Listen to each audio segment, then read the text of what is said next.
What's it looking like out there? What are you seeing? Good. The group is motivated. We have a thin group at the moment because of some injuries, but it's very good to see other guys stepping up and maybe having the ability to see new faces on the field that haven't been given a lot of minutes. It will be important to us. So it's been a good week after a disappointing result and performance in Florida, and now we have the opportunity to bounce back in front of our people. Any updates on some of the injuries? No, we're still pretty much the last time we spoke. The good thing is that next week we're gonna hopefully Cuello and Gavi are gonna be part of training, and that's good, and that's pretty much a final step in their recovery. And we're still working on Uzo. We'll see how's Gallardo gonna start developing, but those are the only new ones.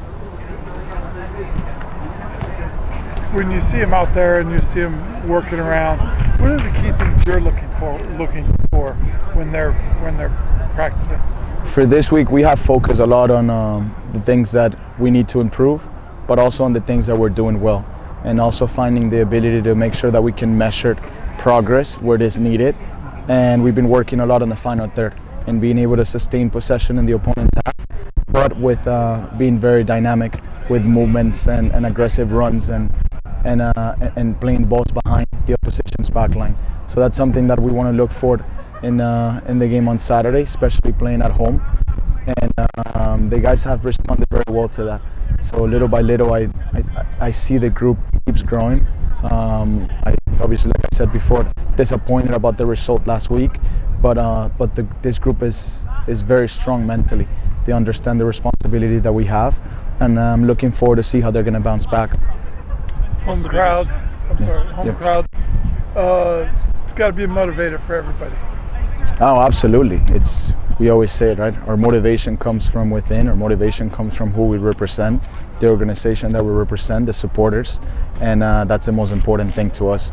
And playing at home in front of our people, is number one. And we have one priority, that is to make sure that we get 3 points on Saturday. What's the biggest area that you guys need to improve on from last week to this week? Not from last week to this week. We've done an overall assessment and evaluation of where we at, and we want to get better in the final third. We're doing things very, very well, building out of the back, sustaining the ball and creating spaces to beat the opposition's press. And now we need to be better in the offensive half, in the final third. We need to make sure that we're more aggressive, more runs, more movement, and more plays and combinations that lead to chances created and shots on target. We saw in that last game that you put in more crosses against Tampa Bay than you did against Loudoun and San Antonio combined. What was the plan behind that? No, we were very disappointed about the performance in Tampa. I told you after the game, it was a performance that led to the result that we got. Versus Tampa, it was tough. It was a bit of the perfect storm for them. You're playing on an away match and they score a goal 10 minutes into the game. It took us then another 10 minutes to find that rhythm. And I do believe that from the 20th to like the 43rd minute, we were doing a good job. We were breaking lines, we were going forward, like you're saying, we were getting on wide areas and delivering crosses in. But then the movement in the box wasn't great. It was probably only one player, max two, in the box at times. And when we had more players, there were not enough movement. So it was making it easy for the defenders for Tampa to pick us up and defend those crosses. So the game plan was not a lot of crosses. That's not part of our game plans or identity. But the way the game was going, it led to that. And when the games lead to that, you have to make sure that you're better with your deliveries and you're better with the movement inside the box as well. Is that something you've addressed with the styles of players on the pitch? Like against Tampa Bay, you have all the profiles, the Jose's, your kind of pocket players. Is that maybe like get Danny on the field and see if he can sort of find more spaces, get more guys into that attacking area? Yeah, the reality is that depending on whoever's on the field, you're going to see different trends, right? And you're going to see different behaviors within the identity that we have. Obviously, our identity we don't want our identity to change. We have a clear identity, and that's been clear since day one. Now, how can we make sure that identity gets better? How can we make sure that we start performing better and executing better?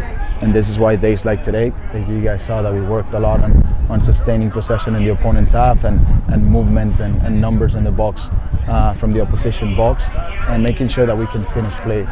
that's definitely something that we've been addressing all this week, and that we're going to be evaluating and testing on Saturday night. So, looking at the game now coming up on the weekend, you've got JJ Belinsky refereeing that game. He's averaging over 8 cards a game. We know that discipline has been an issue for your squad. How imperative is it that starts this Saturday? Yeah, so and I agree with you. Discipline's been an issue. We've addressed it, and I hope that we don't see that ever again. We must understand who we're representing and the way we want to do things. And this is definitely not the way that we want to do things. And the boys understand that, and hopefully it's not going to repeat again. For us, it doesn't matter who the referee is. We have to make sure that we're solid and that we do a good job and that we're disciplined in every single match.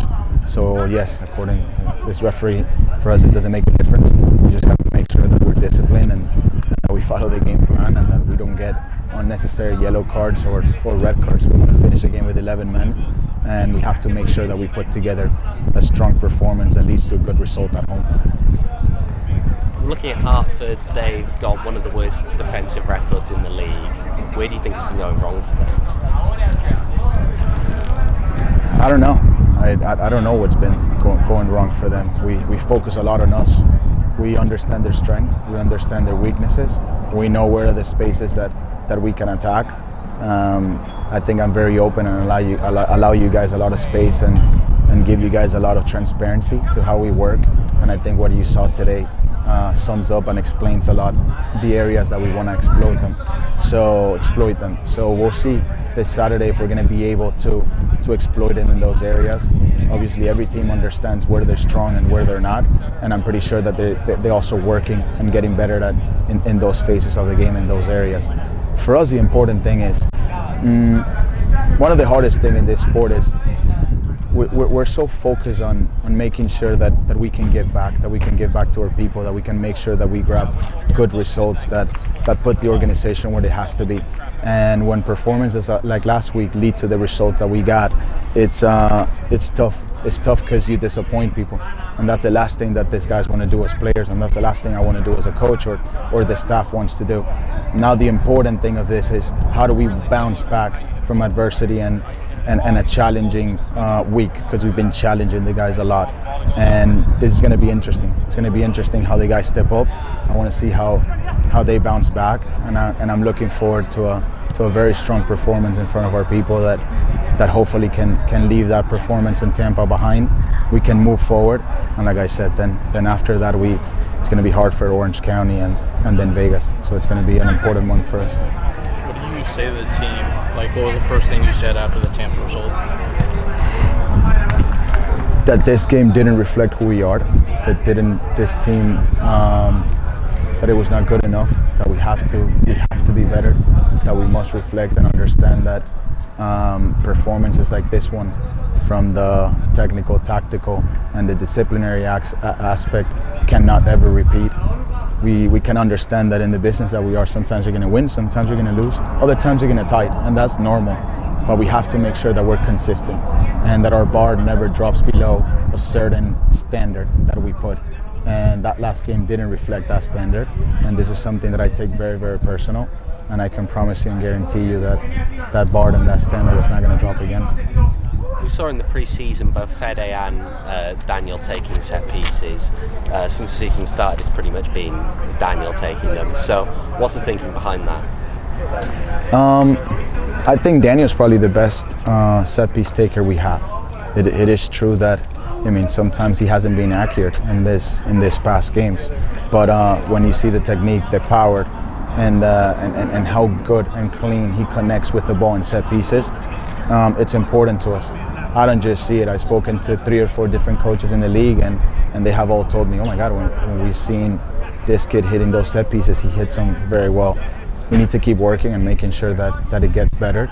But when he's on and when he's hitting them very well, it's hard, it's dangerous. He hit one in the first half that it was probably the best one we have, or the only good one we have that game, that it was a good set piece. It was very dangerous. Now we have to make sure that with everything, with our open play, goal kicks, set pieces, everything we do, we find consistency. Eddie's been super versatile for you guys this year and has stepped up a lot, I think, last match exemplifies that, him coming off the bench and putting in 70 minutes or so. Speak to kind of his development within the team and what he's meant for you guys so far. Yeah, he's a young player that spent a lot of time in an MLS environment, moving up and down from the two team, the second team to the first team. And like you said, he's very versatile. He's athletic. He has athleticism. He's fast, strong, and he has a lot of strength. He fits the profile of our wing backs, but he also is a player that can play inside without a problem. So it's an important player for us. And like I said before, now with some players that we have missing and some injuries, it's an opportunity for other players to step up. And if Eddie gets the opportunity on Saturday, it will be important for all of us, for you guys, for the fan bases, for him to show what he can do.